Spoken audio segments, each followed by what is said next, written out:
how grateful we are for how supported we've been, for how cared for we've been by the local community, the national community, the global community.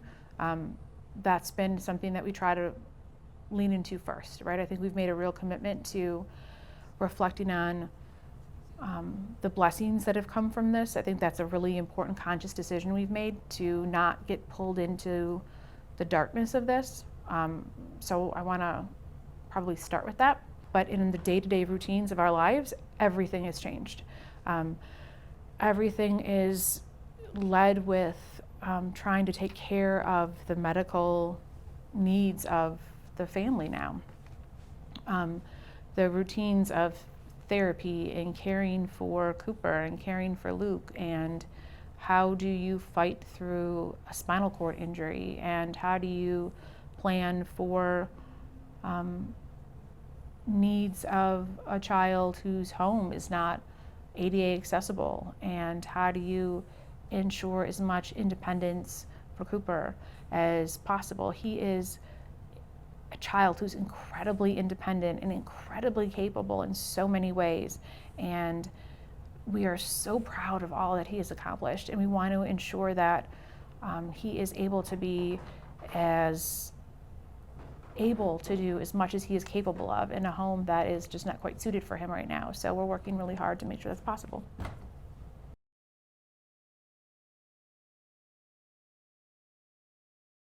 I want to make sure that the boys understand that the world is a really great place filled with really great people.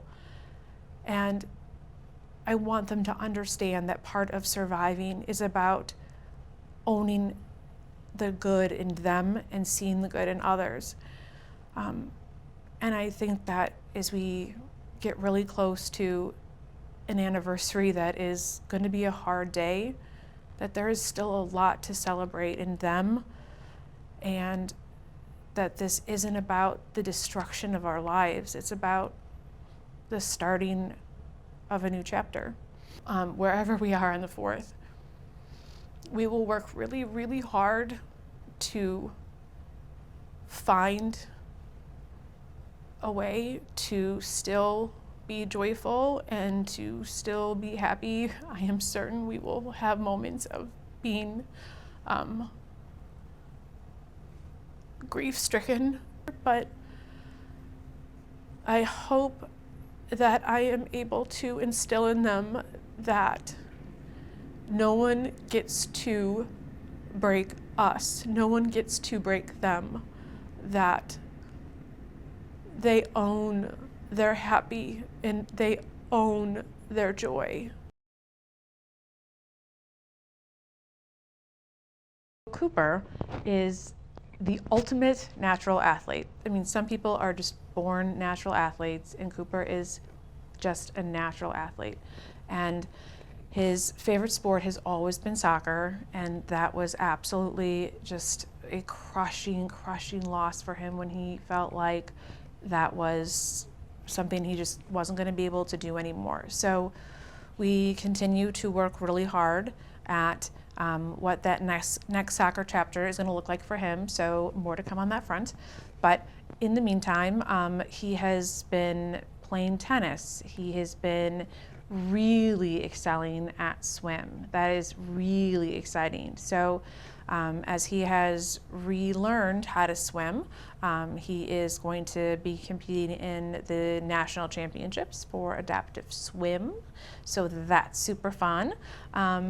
He really is just tackling life head on, and his being alive is a miracle. And we know that there's more miracles in Cooper.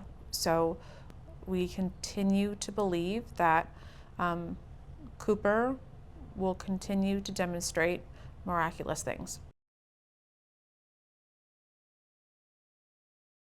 Things that used to just be as simple as just taking the boys to go play. It's not like that anymore, and it should be. They didn't do anything wrong. I mean, they just went to the parade They were just standing there to go try to get candy at the parade. And now it's not as simple as just going to go play at the park. Now it's, okay, what kind of vehicle do you need if you want to go to the park? And what kind of equipment do you need? And what kind of specialty trailer do you need to haul that kind of equipment?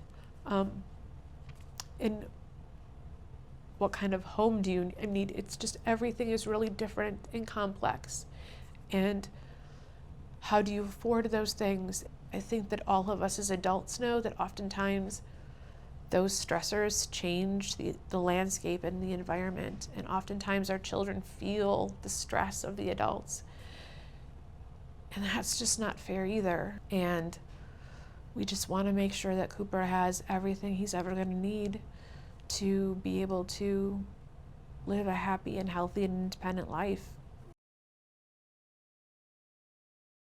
I think probably one of the most remarkable things about Cooper that is, for all of us, a source of like real hope and inspiration is that through all of it, Cooper's Cooper still. That right now, today, he's hopeful and he's still happy and he's joyful. He's the same Cooper on the inside. On those really hard days in the hospital, when we talked to him about, listen, man, you're Cooper Roberts, you are you. That part of Cooper exists still. He's funny and he's happy, and everyone who knows him is inspired by him because he is the happiest little boy I know. And it's the part that makes this super hard in some ways, because it's so unfair and so heartbreaking. But it's also really, really inspiring and heartwarming. And he plays with Luke, and he's still a 9-year-old boy who loves life and loves his family and loves his pup, loves his brother, and I'm just honored to be his mom.